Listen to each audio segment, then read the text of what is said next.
EU limits on state aid to be scrapped. That's the headline in the Times today. UK to scrap EU's limit on state aid to help firms. And of course, given the extremely challenging economic circumstances we find ourselves in, this has never been more important. Just to give you two examples of why this is so, or two stories of why this is so important. As Sky News reported last year, companies face, get your head around this, companies face EU state aid battle to access loan scheme. Some of Britain's biggest employers face being blocked under European state aid laws from receiving government guaranteed loans intended to provide a corporate lifeline through pandemic.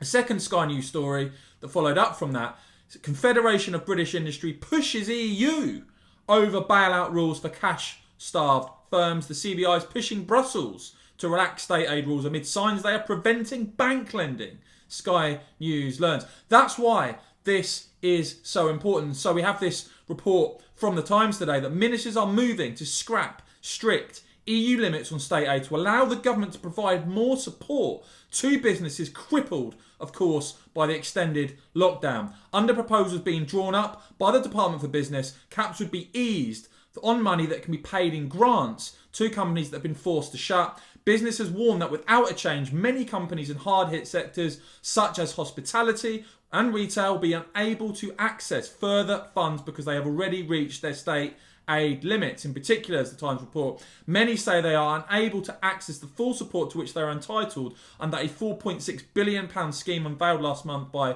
the Chancellor Rishi Sunak. A senior government source said ministers were now looking to raise the £3.5 million limit on the amount of support a single business can currently receive. A government spokesman quoted as saying, "Throughout the pandemic, we have provided businesses with an unprecedented level of support worth £280 billion, including on various loan schemes, VAT cuts, business rate holidays and further furlough scheme.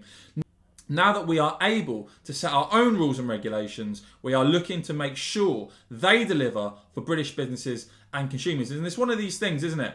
When it comes to democracy, we must have a British government unconstrained, not where we're restricted by EU rules, and certainly not a position that we had before where British businesses reduced to begging Brussels. That certainly can never be allowed to happen again. But as ever, guys, if you found this report helpful and informative, please do give this video a big thumbs up. Let me know what you make of this story. And of course, make sure you've hit the subscribe button and the bell so you don't miss my next video.